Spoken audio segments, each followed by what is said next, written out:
savons le problème des titres que les gens s'attribuent, les titres d'honneur. Il y a des gens qui par orgueil s'attribuent des titres que Dieu ne leur a même pas donnés. Il y a certains qui se font appeler bishop, certains qui se font appeler pasteur ancien. Ils ont imaginé, est-ce que l'ancien est au-dessus du pasteur ou c'est le pasteur qui est au-dessus de l'ancien? Et après, ils ont décidé de combiner ensemble pasteur ancien. C'est des titres sataniques.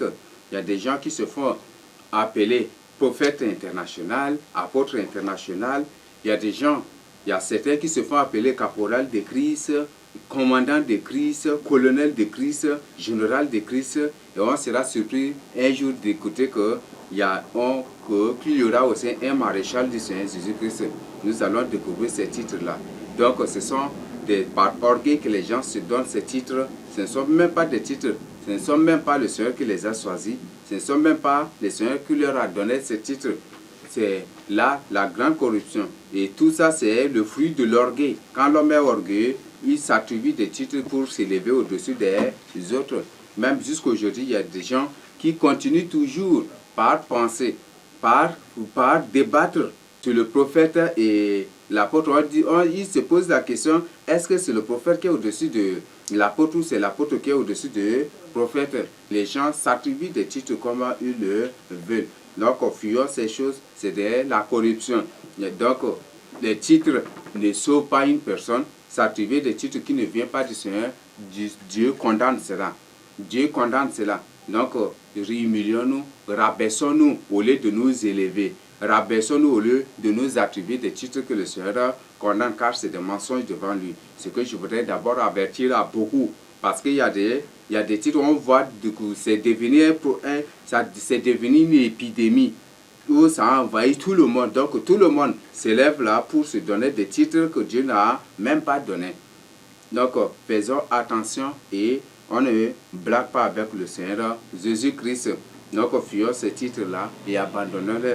Nous avons autre problème aujourd'hui dans les églises. Les églises d'aujourd'hui ne reconnaissent pas l'existence de l'enfer et n'admettent pas aussi que les chrétiens partent aussi en enfer.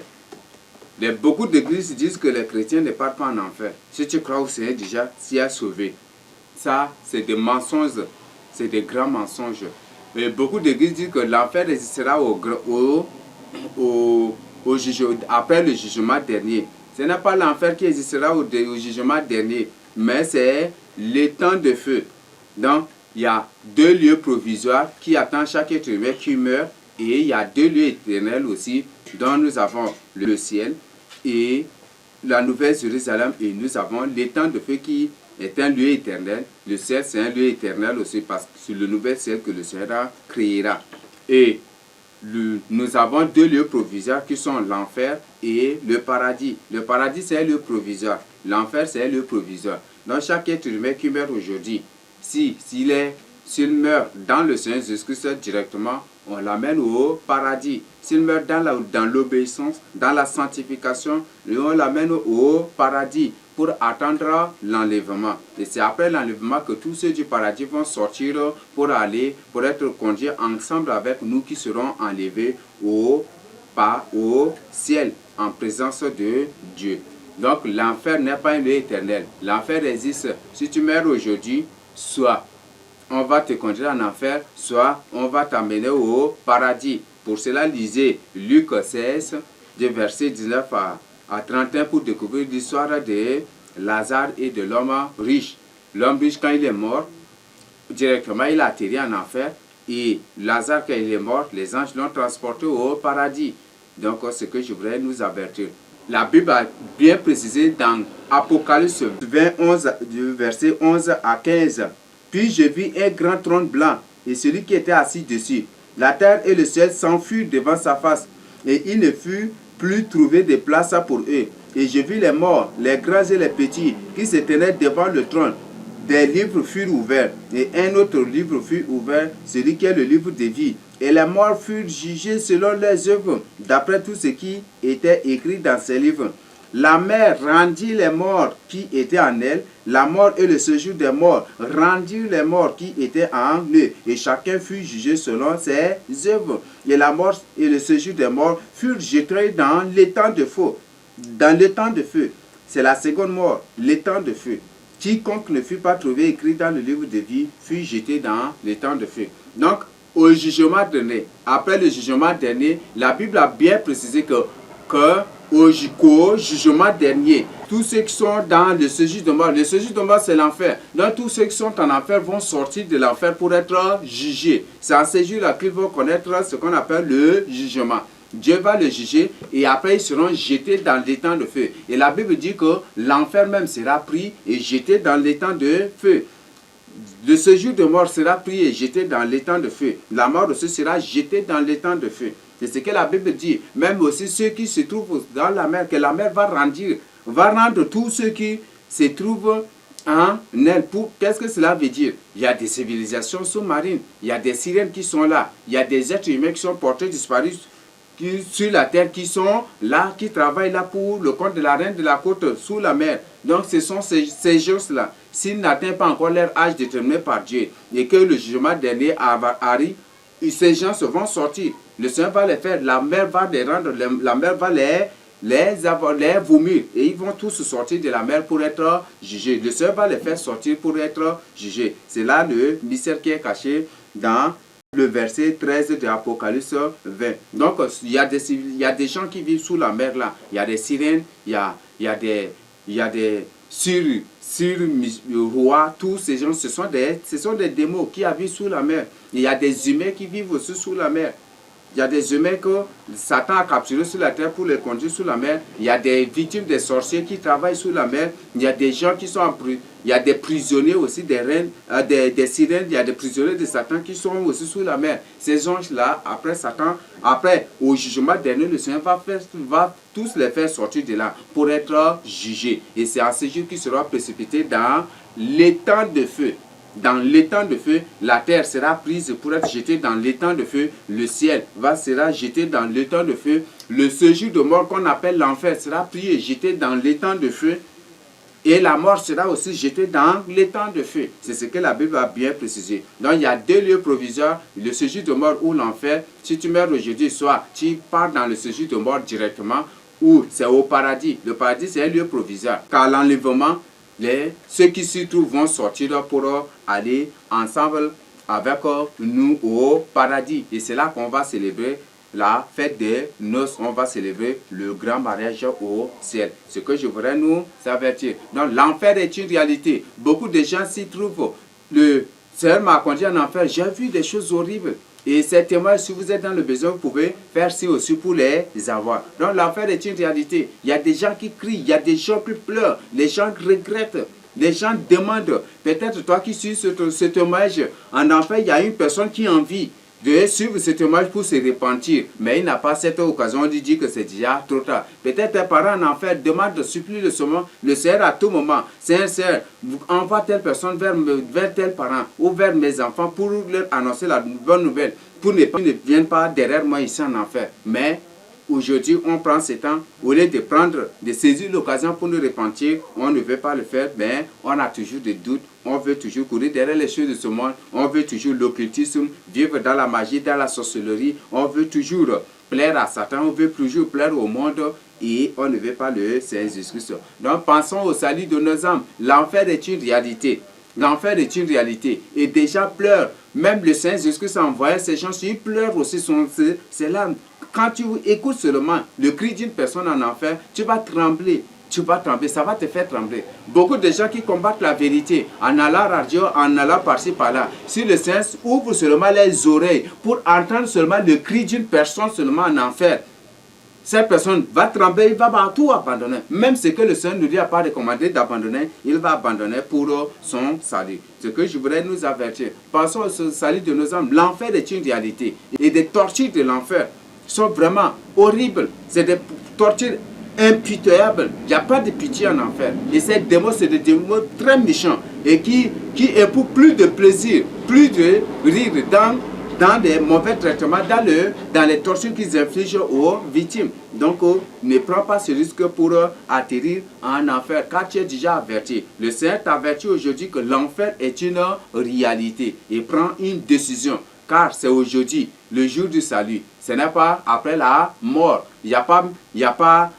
purgatoire, il n'y a pas ces lieux-là. C'est ça aussi, il y a purgatoire, c'est purgatoire des démons, mais il n'y a pas purgatoire. Après la mort, il n'y a plus de confession de péché, il n'y a plus de pardon et il n'y a plus de repentance. C'est ce que le Seigneur a annoncé, c'est ce que la Bible a dit aussi. Donc c'est aujourd'hui sur la terre que nous devons décider de notre salut. Et c'est aujourd'hui sur la terre que nous devons nous déterminer, soit pour le paradis, soit pour l'enfer. C'est aujourd'hui sur la terre que nous devons décider, soit d'être sauvés, soit d'aller en enfer. Mais mon conseil à toi, c'est de choisir la vie afin que tu vives comme Deutéronome. Le 30 verset 19 nous dit, nous recommande et nous conseille aussi. C'est que je voudrais partager avec nous sur cela. Donc, faisons attention, l'enfer est une réalité. Autre aujourd'hui, nous avons le problème au niveau des enseignements dans les églises, des enseignements mensongers, des enseignements, comme ces gens sont formés par les francs-maçons, ils donnent des enseignements philosophiques, des enseignements mensongers, des enseignements, ils donnent des enseignements lucifériens, des enseignements des francs-maçons. Ils disent que c'est seul par la foi seulement qu'on sera sauvé. Mais non, Dieu ne voit pas seulement le cœur. Ce n'est pas seulement la foi que Dieu veut. Dieu ne veut pas seulement que tu crois en lui. Non, ce n'est pas ça seulement. Mais croire et mettre en pratique sa parole, c'est ça ce qui sauve. Mais si tu crois sans toutefois mettre en pratique sa parole, cela ne t'aidera à rien. Lisons Jacques 2 du verset 18 à 20 et le verset 26 pour découvrir. Qu'est-ce que Jacques a dit concernant la foi? Mais quelqu'un dira, toi tu as la foi, et moi j'ai les œuvres. Montre-moi ta foi sans les œuvres, et moi je te montrerai la foi par mes œuvres. Tu crois qu'il y a un seul Dieu, tu fais bien, mais les démons le croient aussi, et ils tremblent. Veux-tu savoir, ô homme vain, que la foi sans les œuvres est inutile? Que la foi sans les œuvres est inutile?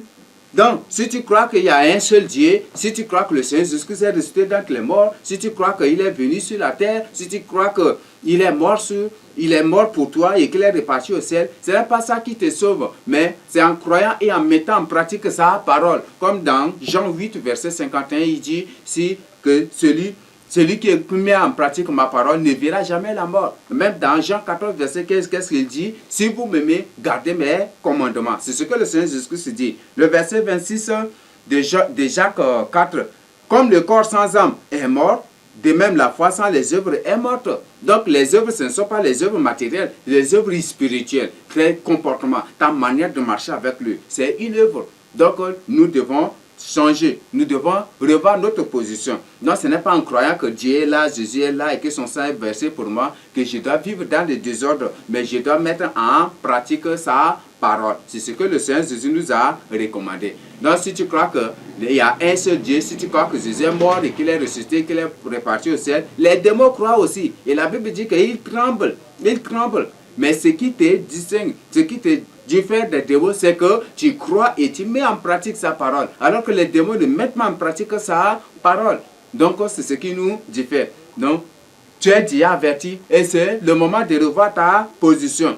C'est le moment maintenant. Non, ne dis pas que Dieu voit seulement le cœur. Si Dieu voit seulement le cœur, il n'allait pas nous recommander dans Hébreux 12, verset 14, que sans la sanctification, nul ne verra le Seigneur. Même il dit dans 1 Thessaloniciens 4, verset 7, que il ne nous a pas appelés à l'impudicité, mais plutôt à la sanctification. C'est à la sanctification, c'est pour la sanctification que le Seigneur nous a appelés. Dans 1 Pierre 1, du verset 15 à 16, nous allons découvrir. Dieu a dit qu'il est saint et il nous a appelés pour que nous soyons aussi saints pour lui.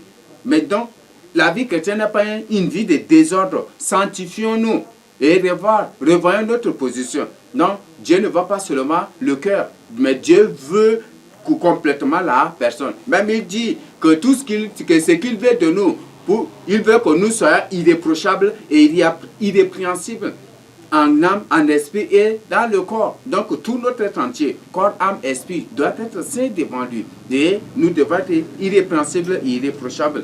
Donc, révélons et prenons la parole de Dieu pour méditer pour le salut de nos âmes. C'est en mettant en pratique. C'est en lisant la parole de Dieu qu'on découvre. Mais aujourd'hui, on suit ces sorciers. Parce qu'un sorcier a dit que Dieu voit seulement le cœur. On prend ça là, c'est devenu du slogan et on raconte partout que Dieu voit seulement le cœur. Non.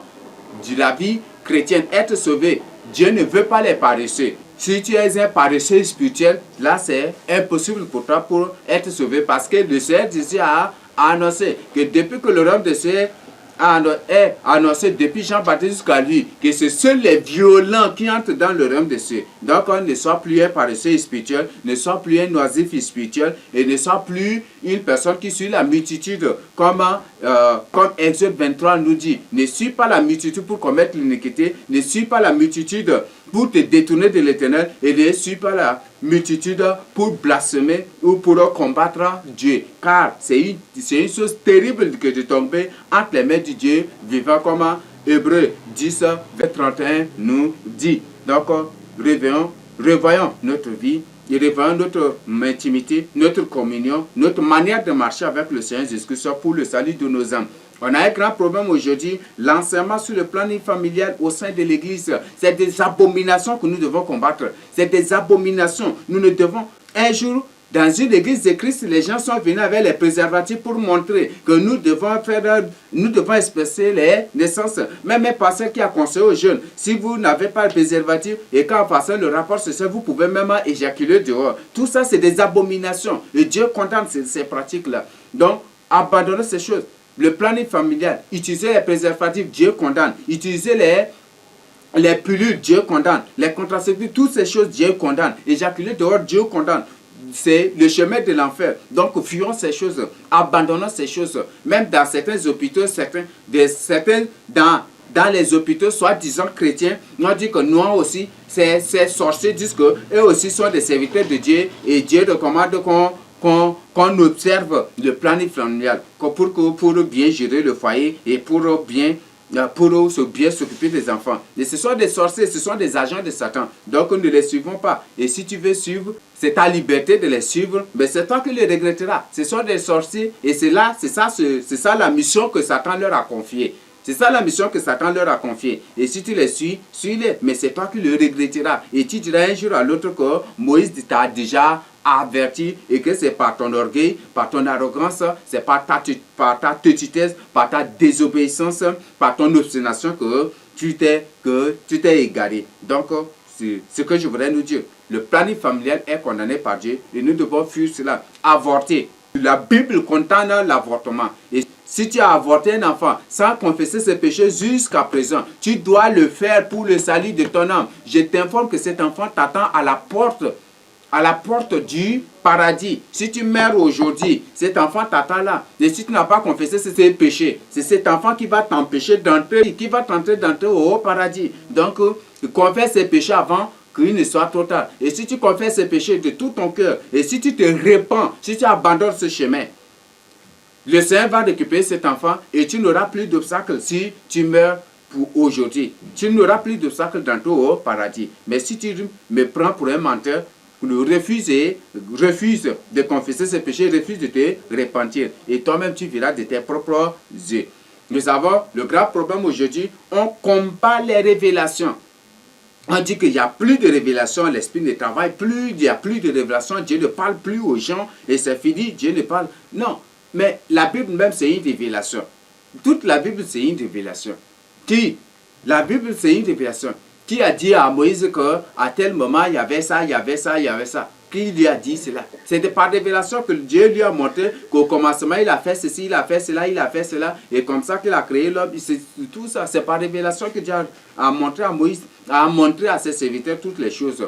Donc, ne suivons pas ces sorciers. Ces sorciers combattent les révélations parce qu'ils savent que s'ils promeuvent la révélation, leurs œuvres seront exposées comme Dieu a dit dans Jean 3.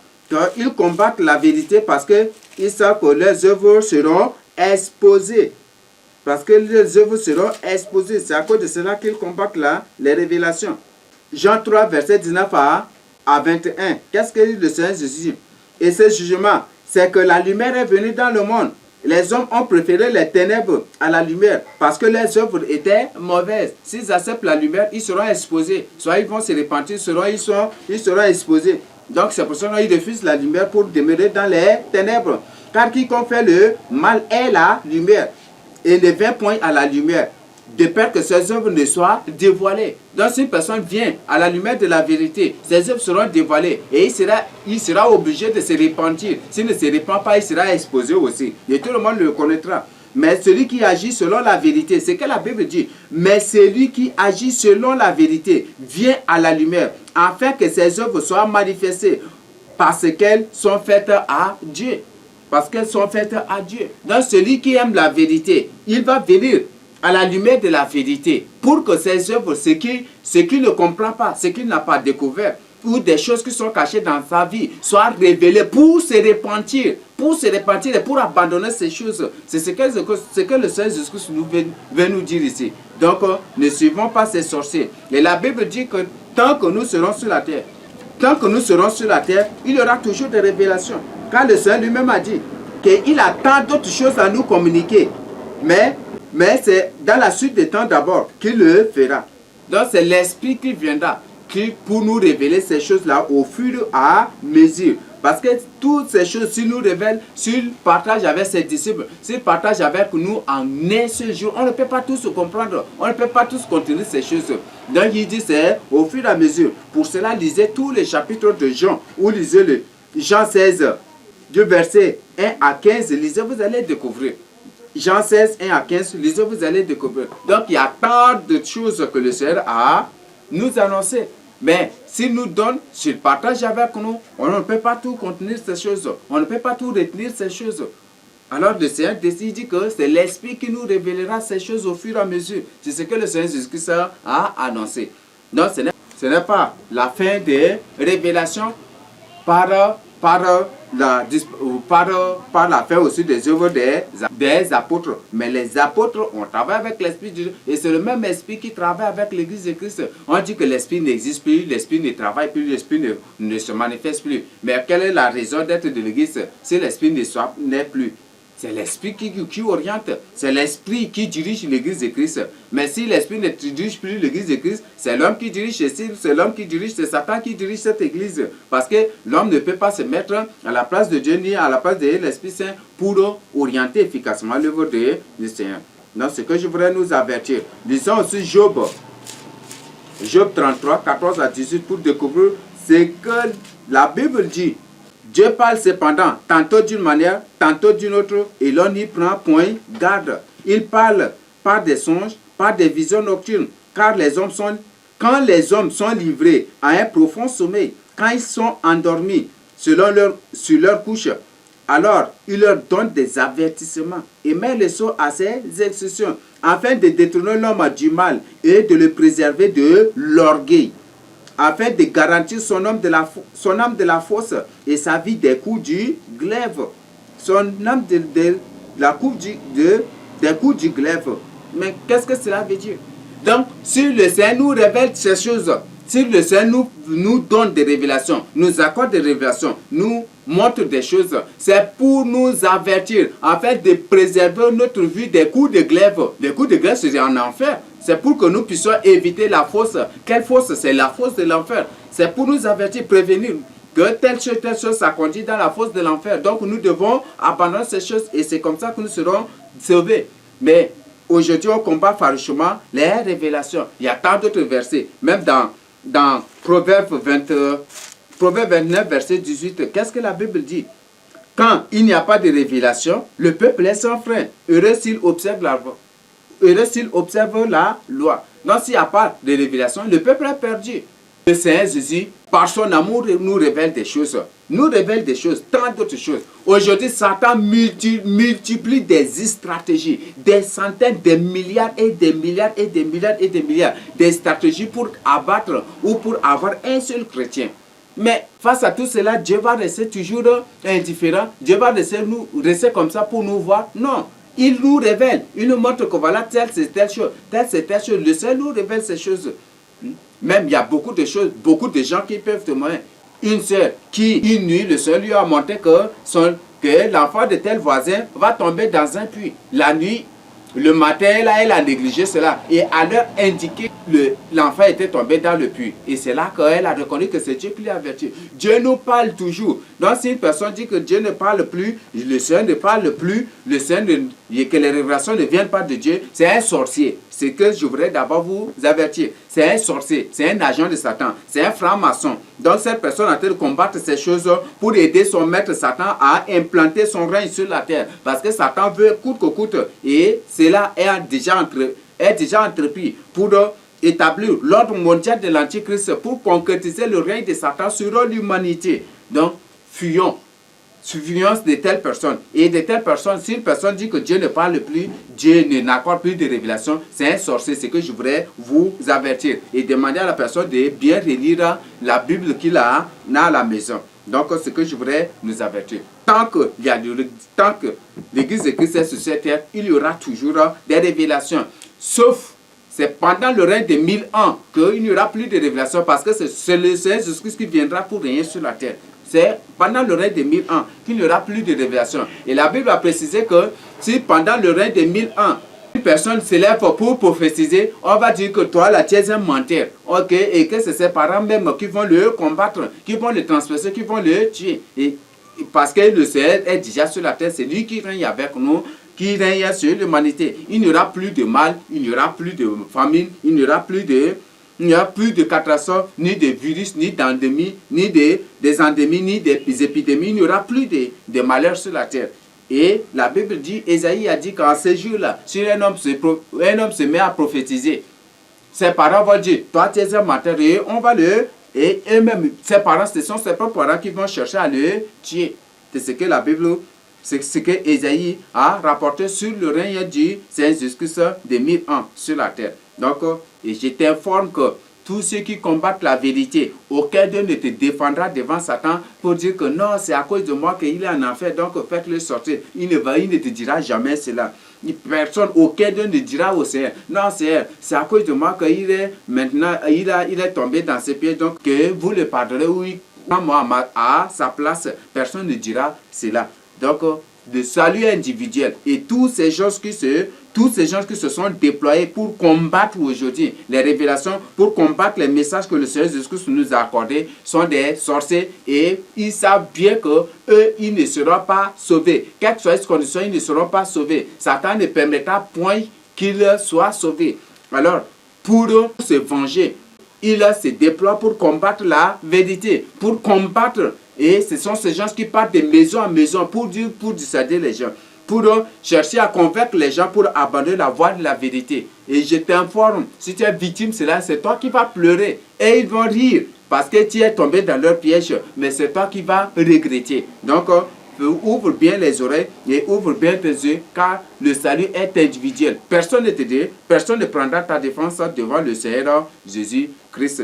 Et que je voudrais t'avertir et que tu dois penser sur cela, que tu dois, à partir de jeudi, prendre ta décision. Tu n'es pas un enfant pour être manipulé par les gens. Tu n'es pas un enfant pour qu'une personne t'impose sa volonté. Tu n'es pas un enfant. Prends une décision. En matière de salut, il n'y a pas papa, il n'y a pas maman. Mon papa ne me donnera pas le salut. Ma maman ne va pas me défendre devant le Seigneur. Et elle ne va pas me sauver aussi. Donc c'est seul le Seigneur Jésus-Christ qui me sauve à travers sa parole. Et il dit dans Jean 17 que sa parole est la vérité. C'est la vérité. Le Seigneur nous révèle la vérité. Sa parole est la vérité. Ma mère ne me sauvera pas, ni mes parents aussi. C'est ce que je voudrais que tu comprennes et que à partir de jeudi, prenne une bonne décision, une meilleure décision pour le salut de ton âme. Je le dis bien et je le répète, c'est pour le salut de ton âme. Nous avons un grand problème encore aujourd'hui. On dit que la parole de Dieu à une époque, on dit que non, que le Seigneur a dit que si le Seigneur a laissé tel message, c'est par rapport aux chrétiens de telle époque et c'est limité à cette époque et c'est fini. Mais on dit que là, les lettres là, les épîtres, même il y a certains qui pensaient, qui ont dit que les épîtres de Romains là, c'est pour les Romains, que les épîtres des Philippiens là, c'est pour les chrétiens de Philippe, des Éphésiens, c'est pour les chrétiens des Éphèses. Mais aujourd'hui, où est l'épître maintenant du Tchad? Où est l'épître, la lettre que Paul a envoyée aux Tchadiens? Donc, ce sont des sorciers, ce sont des agents de Satan. Il dit que le Seigneur Jésus est venu pour les Juifs, il a parlé de ça, c'est pour les Juifs, et telle parole là, c'est pour les Juifs, et telle parole, c'est pour... Ce sont des sorciers. La Bible est la constitution céleste, et la Bible n'épargne aucun peuple, et ne fera acception d'aucune personne. Si tu la mets en pratique, tu seras sauvé. Le Seigneur Jésus dit qu'il est le chemin, la vie et la vérité. Et dans Apocalypse 19, verset 13, il dit que son nom est la parole de Dieu. C'est par cette parole-là que nous serons entrés au ciel. C'est par cette parole. Cette parole est la porte du ciel, comme le Seigneur lui-même a dit qu'il est la porte de la bergerie dans Jean 10. Prenons conscience de cela et revenons à la lumière, revenons à la méditation de la parole de Dieu. Le grand problème d'aujourd'hui, on a des temps pour suivre les matchs, pour crier « Oui, Barça », pour crier « Oui, Réel ». On a des temps pour crier sur les futilités, pour acclamer les sorciers, pour acclamer les magiciens. Mais on n'a même pas le temps pour prier, on n'a même pas le temps pour lire la parole de Dieu, pour méditer la parole de Dieu. C'est le grand problème d'aujourd'hui. Donc, prenez la Bible et méditez. Et vous allez découvrir ce que le Seigneur Jésus-Christ nous a averti, ce que le Seigneur Jésus-Christ nous a révélé dans sa parole, ce que le Seigneur Jésus-Christ nous a recommandé de faire, ce que le Seigneur Jésus-Christ nous impose de faire pour être un peuple qui lui soit agréable. Il a fait qu'on soit aussi irrépréhensible et irréprochable devant l'ennemi. C'est que je voudrais nous avertir, c'est que je voudrais que nous puissions comprendre. L'autre problème, c'est le problème sur le jeûne. Les pasteurs, les sorciers disent que Dieu ne veut plus qu'on jeûne, que Dieu lui-même est avec nous et qu'on ne doit plus jeûner. Et ce sont des sorciers. Ce sont des sorciers. Parce que plus même les satanistes, les ex-satanistes qui ont rencontré le Seigneur Jésus et qui sont sortis de ces pratiques pour venir au Seigneur et qui ont fait leur témoignage. Ils disent qu'à chaque fois qu'un chrétien jeûne, il est couvert d'une flamme de feu et aucun sorcier ne peut l'approcher. Aucun agent de Satan ne peut le toucher. Même un démon ne peut pas le toucher. Et ces sorciers disent que Dieu ne veut plus qu'on jeûne. Que non, qu'on doit manger, qu'on doit boire et que le Seigneur lui-même veille sur nous. Parce que nous sommes un peuple qui lui est cher. Ce sont des sorciers, ce sont des agents de Satan. Parce qu'ils savent que plus vous jeûnez, plus il ne pourra pas vous atteindre. Alors le but, c'est pour vous affaiblir, de vous décourager, vous dissuader, pour qu'au fur et à mesure, vous refroidissez. Vous vous refroidissez et après, ils viennent, s'ils lancent leurs opérations mystiques en aide, ils vont vous prendre. Donc c'est pour vous prendre dans un piège. Ne soyez plus des enfants. Ne soyez plus des enfants. Mais ouvrons nos yeux. Offrons nos oreilles pour les braquer sur la parole de Dieu, afin de comprendre ce que le Seigneur Jésus nous dit, nous recommande. Le Seigneur Jésus, un jour, les pharisiens, ils sont venus pour lui poser la question. Pourquoi nos disciples, les disciples de Jean-Baptiste, jeûnent quotidiennement, alors que tes disciples ne jeûnent pas? Mais quelle réponse le Seigneur leur a-t-il donné? Il dit, pendant que je suis avec eux, ils n'ont pas besoin de jeûner. Mais c'est le jour où je les serai enlevés. C'est en ce jour qu'ils jeûneront quotidiennement pour chercher ma face. C'est ce que le Seigneur Jésus a dit. C'est en ce jour qu'ils jeûneront. Ne suivons pas ces sorciers. Ce sont des sorciers. Ce sont des gens qui sont incapables même de jeûner dans une journée. Qui commencent le jeûne. Peut-être qu'ils commencent le jeûne à 7 h et à 11 h ils cassent déjà, ils disent que c'est un jeûne. Ou ils commencent le jeûne à 5 h et à 12 h ils cassent pour dire que c'est un jeûne. Ou ils commencent le jeûne à 6 h et de 4 h jusqu'à 6 h moins ou jusqu'à 5 h 59, ils mangent, leur ventre s'est enflé, ils boivent bien et à 12 h ils finissent, ils cassent pour dire que c'est un jeûne. C'est des gens qui sont incapables de jeûner. Et la plupart sont des sorciers. Ne suivons point ces gens-là. Et si tu veux réellement être protégé par le Seigneur, si tu ne veux qu'aucun virus, qu'aucune épidémie, qu'aucune mauvaise chose ne puisse t'atteindre, reste toujours en jeûne. Même les satanistes, les sorciers qui sont sortis des pratiques occultes, qui sont sortis du cercle de Satan et qui sont pour venir au Seigneur Jésus-Christ, ont témoigné que si un chrétien veut réussir, il doit rester constamment en jeûne. Il doit rester constamment en jeûne. Et ils ont témoigné cela en tant que des agents de Satan, en tant que des policiers astraux de Satan, en tant que des satanistes hautement avancés, en tant que des agents même de Satan. Ils ont témoigné ces choses. Donc, ne suivons pas ces sorciers qui disent que non, on ne doit pas jeûner, on ne doit pas parce que le Seigneur, ne les suivons pas, ce sont des sorciers. Leur stratégie, c'est pour vous affaiblir, pour vous avoir un jour. Ce que je voudrais nous avertir, et Dieu est déjà averti à travers ces enseignements. Le grand problème encore aujourd'hui au sein de l'Église et qui fait que les gens sont subdivisés, c'est le tribalisme. Les gens restent par ethnie, par tribu, par-ci, par-là. Dieu condamne ces pratiques, fuyons ces choses-là. Fuyons ces choses. Donc, condamnant ces pratiques, même à l'église, les gens restent par ethnie. Les Ngamba, ils restent à part, les Sards restent à part, les Lagar restent à part, les Mourom restent à part, les Sards restent à part. Les gens restent par ethnie au sein de l'église de Christ.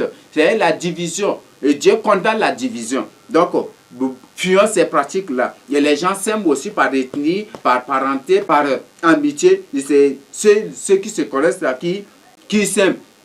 Donc, ce sont des choses que nous devons condamner. Nous devons fuir ces choses au sein de l'Église de Christ. Et nous devons fuir maintenant. Et à partir d'aujourd'hui, puisque bientôt, le 14 mai 2020, toutes les églises seront soumises au pape.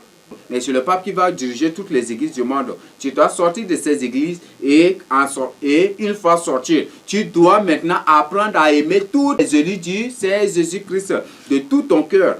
De tout ton cœur. C'est ce que le Seigneur nous recommande. L'autre problème, c'est une vie non modèle devant le Seigneur. Les responsables qui dirigent l'église de Christ, et c'est eux-mêmes qui sèment le tribalisme au sein de l'église, c'est eux-mêmes aussi qui sont à la source de beaucoup de désordre aujourd'hui. Leur vie même n'honore pas le Seigneur. Alors, qu'est-ce que Paul a recommandé à Timothée? Toi-même là, tu dois être un modèle. Beaucoup disent que mettez en pratique ce que je vous enseigne, mais ne me suivez pas, ne m'imitez pas, mais mettez plutôt en pratique ce que je vous enseigne. Mais avant d'enseigner, il faut te corriger toi-même d'abord. Avant d'enseigner la parole de Dieu, il faut te corriger toi-même. Il faut mettre d'abord cette parole-là en pratique avant de partager avec les autres. Un jour, c'est un buveur, on lui a surpris, on lui a donné un thème, il est venu, comme c'est un buveur, qu'est-ce qu'il a enseigné? Il dit non, Dieu n'a pas condamné l'alcool, buvez. Si vous-même, si vous êtes ivre, que vous n'insultez pas les gens, ce n'est pas du péché devant Dieu. Et c'est des enseignements qu'on donne. Et c'est un responsable de l'église. Il y a des responsables qui mènent des vies de désordre, qui couchent avec les filles, qui sortent avec les filles, qui commettent des désordres par-ci, par-là, qui courent derrière dans les alimentations, qui courent derrière les bars par-ci, par-là. Fuyons ces choses. Même qui courent derrière les sorciers, les rescoussés qui sont là dans les églises ou les rescoussés qui sont au quartier. Derrière eux, avec les soi-disant quêtes pour les quoi. Tout ça, c'est des pratiques que Dieu condamne.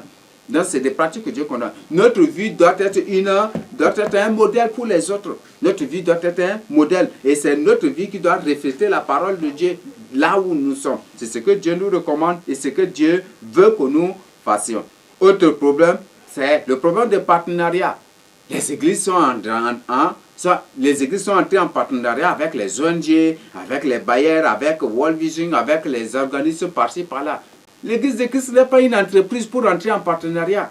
Fuyons ces pratiques, condamnez-les.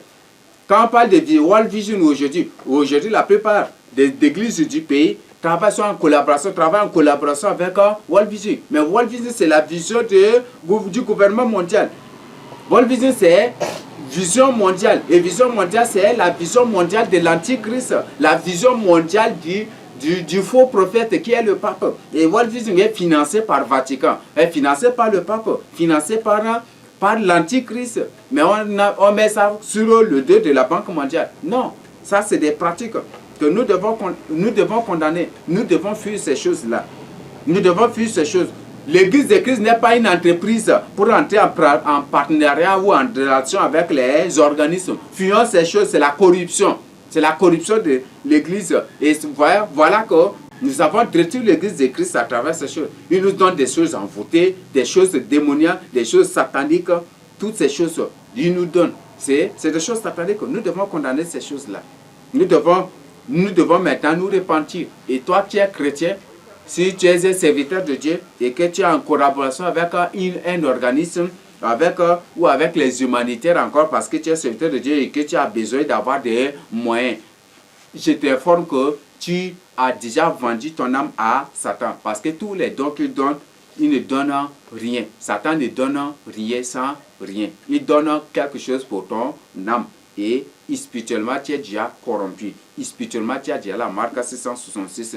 Même les dons qu'ils envoient aux enfants. Les enfants reçoivent ces dons. Après, ils tombent malades. Beaucoup sont vidés de leur sang. On les amène à l'hôpital. Beaucoup finissent par mourir. Et les dons que les églises reçoivent, on envoie la photo de ces soi-disant Jésus, on envoie les choses sataniques. Même il y a un qui a reçu des chapelets et c'est qui a reçu dans le cadeau envoyé par ces organismes. Les dons envoyés, ils ont reçu des chapelets. Là, il y a un qui a reçu des chapelets et ce chapelet bougeait. Quand il déposait sur la table, le chapelet bougeait tout seul, comme un serpent. Tellement qu'elle a prié pour ça, après, le chapelet a disparu, est porté disparu de sa chambre. Voilà des choses que nous importons. Nous donnons aux gens, nous donnons aux fidèles. Nous-mêmes, nous détruisons les fidèles.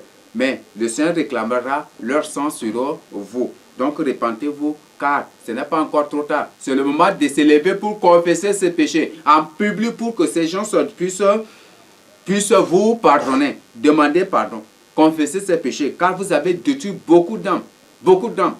Et si je dis cela, je ne vous condamne pas. Je ne vous juge pas. Mais je voudrais que c'est la vérité et je vous dis cela pour que vous puissiez vous repentir. Car c'est seuls ceux qui veulent être sauvés, seuls ceux qui veulent se repentir qui vont accepter la vérité. Mais ceux qui ne veulent pas se repentir, ceux qui ne veulent pas se détruire de leurs mauvaises œuvres, combattront toujours la vérité. C'est ce que le Seigneur a dit dans Jean 3 que nous venons de lire. Autre problème, le problème de l'occultisme, des gris-gris, la plupart des passages aujourd'hui, autour de l'air, c'est plein de gris-gris, plein de talismans par-ci, par-là. Et la plupart sont dans l'occultisme, beaucoup sont dans la consultation des marabouts. Il y a un passage au sujet duquel on m'a dit qu'il travaille en collaboration avec un marabout et qui part même chez un marabout, qui part aussi sur le marabout là pour prier avec les gens qui se trouvent chez lui. Tout ça, c'est la corruption. Quel rapport y a-t-il entre la lumière et les ténèbres? Pour qu'un pasteur travaille en collaboration avec un marabout, pour qu'un pasteur travaille en collaboration avec les agents de Satan, pour qu'un pasteur travaille en collaboration avec les pharmacopoeies ou tous ces gens qui font des soins traditionnels avec des rites sataniques et démoniaques. Quel rapport nous avons? Quelle relation devons-nous avoir avec ces gens? Donc, fuyons ces choses. Et si tu as fait cela, chasse bien que tu as déjà essayé pas que de la sorcellerie avec Satan. Et si tu ne te répands pas, le Seigneur va te vomir de sa bouche, quelle soit ta vie de sainteté. Ce que je voudrais aussi vous avertir, vous serviteurs de Dieu ou vous chrétiens qui vivez dans ces choses ou qui pratiquez ces choses. Nous allons aborder l'aspect du regroupement des chrétiens par ethnie. Les églises aujourd'hui sont regroupées par ethnie. L'église des Laga, l'église des Ngambai, l'église des Sar, l'église des Murum, l'église des Dai, l'église des Mbai. Si une église regroupe les gens de même ethnie, qu'est-ce qui sera promu là? La tradition. C'est la tradition qui sera promue là. C'est la tradition que les gens vont promouvoir dans cette église. Et c'est pour ça qu'on va voir que les rythmes, tout ça, c'est des rythmes traditionnels que les gens vont jouer là. Même dans une église, que la langue de l'église c'est la langue Laga et que la danse de l'église c'est la danse de Laga. Et les gens ont dansé jusqu'à pour voter aussi la danse Laga pour imposer comme la danse officielle de l'église de Christ. Vous voyez combien de fois l'église de Christ est corrompue. L'église de Christ est devenue un temple de Satan. Et c'est un temple de Satan qui porte diaboliquement le nom de l'église pour faire plus de victimes. Donc, fuyons ces églises-là. Si tu fréquentes une église, quand on dit c'est l'église de Ngambai, c'est l'église de ça, c'est l'église de Goulé, c'est l'église de... Fuis ces églises-là. Quitte cette église pour le salut de ton âme. L'église de Christ n'est pas un regroupement d'ethnie. La Bible dit dans Romains qu'il n'y a plus de différence entre juifs et grecs. Il n'y a plus de différence entre nous. Il n'y a plus de différence. Nous devons être ensemble. Les premiers chrétiens se sont tous unis ensemble. Tous ensemble. Réalisez Acte 2, vous allez découvrir que ce sont les gens de différentes ethnies qui ont reçu le message de Pierre, qui étaient là à l'évangélisation, à la première prédication de Pierre. Et ce sont ces gens qui se sont réunis ensemble. Ce sont ces gens qui se sont réunis ensemble. Aujourd'hui, non, il faut que l'église soit regroupée par ethnie, et parfois on dit non, ça c'est pour nous. C'est notre église à nous les Laga, c'est notre église à nous les Sar, c'est notre église à nous les Mbaye, c'est notre église, on dit c'est l'église. L'église n'appartient pas à une ethnie. On ne doit jamais regrouper une église aussi par ethnie. L'église, c'est l'église de Christ. C'est l'église de Christ. Donc nous ne devons pas faire ces choses. Car c'est une malédiction. Si tu dis que c'est l'église de tel, c'est notre église. C'est l'église de tel, c'est une église de tel. C'est une malédiction que tu amasses sur toi. Car l'église n'appartient à personne. Et elle n'appartient à aucune ethnie. C'est l'église de Christ. L'église, c'est l'église de Christ. Et si tu continues encore, toi-même, tu vas amasser les conséquences quand le Seigneur va se lever en colère contre toi pour te punir. C'est que je voudrais nous avertir. Et aujourd'hui, comme ces églises sont réunies, sont regroupées par, les églises sont regroupées par ethnie, on va découvrir qu'il y a plus de désordre, plus de sorcellerie, parce que quand une église est regroupée par ethnie, ce qui sera promu là, c'est la tradition. Et dans la tradition, on a la sorcellerie, on a l'occultisme, les pratiques de gris-gris, et même aussi, on prêche la parole de Dieu en fonction de la tradition de cette ethnie. C'est ce que les gens font. Donc, c'est une grande corruption. Et si tu sors, comme tu vas sortir de ces églises, comme tu vas sortir de cette église démoniaque, de cette église ancestrale, pour venir au Seigneur Jésus-Christ, chasse bien que les élus de Dieu ne sont pas une église, par ethnie. Et les élus de Dieu ne sont pas une ethnie, mais ce sont plutôt des peuples célestes. Ce sont plutôt des citoyens célestes. Donc, ce que je voudrais t'avertir, et que ne faut pas dire que moi je suis de telle ethnie, église de toi, ça. Non, nous ne devons plus dire ces choses, ni faire ces choses aussi.